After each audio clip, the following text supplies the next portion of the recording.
So let's say you watch one of my videos and you find it really helpful and you want to go out on the court and try out what you just learned, but you don't have access to a coach, or maybe you can't afford a coach. So in today's video, I want to teach you how you can train your significant other, your brother or your sister, or your friend to teach you a lesson. In other words, I'm going to teach my mom how to teach me. Mom, are you ready to teach me? Yes.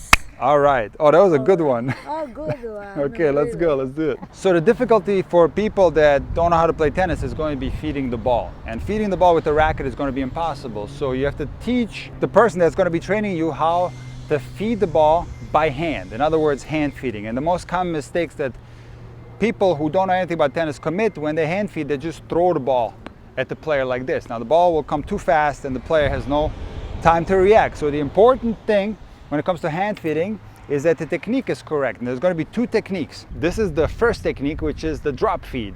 The palm of the hand is to the ground and you just drop feed it like this, okay? That's technique number one.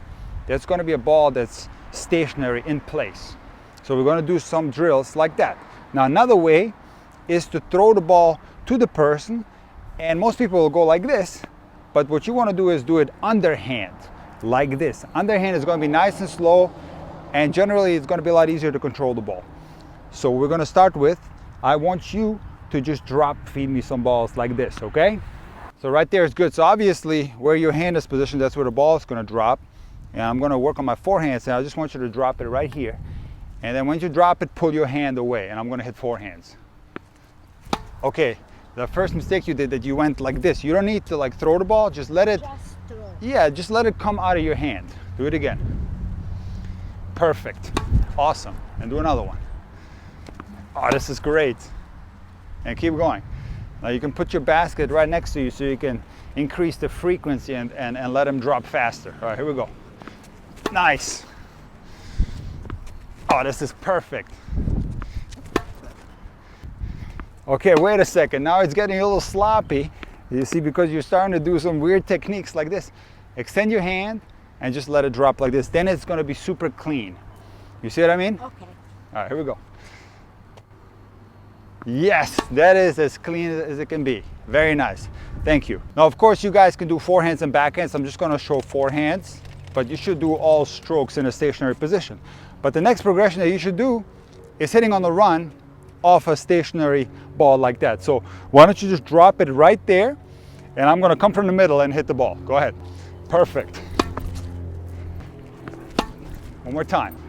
That is perfect. Oh, you went like this a little bit.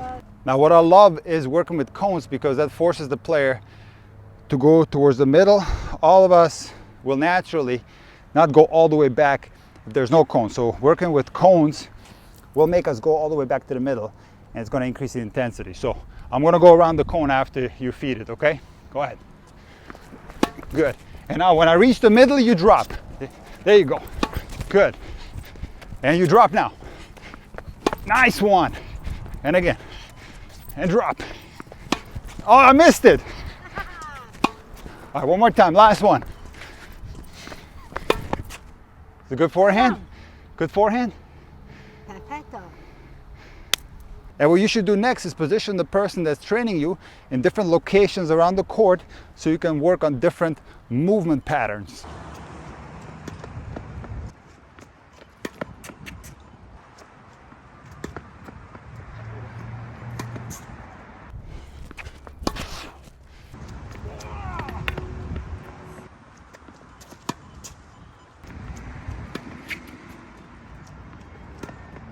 So drop feeds are great because you have to generate your own power. In other words, there's no pace coming at you, but you also want to practice when the ball does have a little bit of pace. And this is where underhand feeds come in very handy. So in this drill, I'm going to have my mom underhand feed me some balls diagonally into the corner. Perfect. Of course, I go around the cone. Good. And go a little bit more to the side. Perfect. You can go a little bit more. Make me run more. You can make me run even more. Come on. Yes, that's it. Good. But not so. I got to go to the middle first. Go ahead. Oh my goodness, my forehand is off. Okay, so this is a good example of you have to wait until I come back to the middle. Yes. Otherwise, there's no chance for me to get the balls. I know. So always, when I'm in the middle, Yes. that's where you can feed the next one, okay? Oh, good. You want it to go like this, right? Yes, underhand. Okay, now we do the same thing to the back end. You throw it underhand diagonally this way. Perfect. Don't be afraid to go a little bit more that way. Go ahead. Make me run. Go for it. Go ahead. Perfect. I'll do a set of 5. That's 2. 3. 4. Last one, I gotta make it. 1 more, I missed it. 1 more. And on the line. Yes.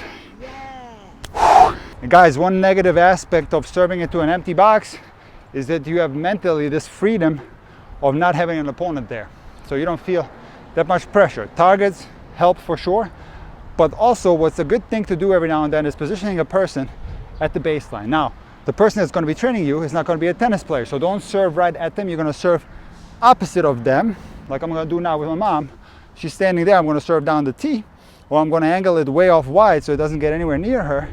But just having a person there will change things mentally, and you might feel a little bit more pressure. So guys, I can tell you that just my mom standing there is shrinking the box. Of course, it's just an optical illusion. The box is the same size, but mentally it feels like it's smaller just because she's standing there. So this is a good practice. You can see there I missed the serve because I tried to place it a little bit too good. So let me try another one. I'm going down the tee. Okay, that was a little bit better. So positioning a person over there is good training from a mental standpoint. Even though this might seem trivial, it does make a difference. Thank you so much for the lesson. That was one of the best training sessions I've ever had. Oh my God. Thank you, I appreciate it.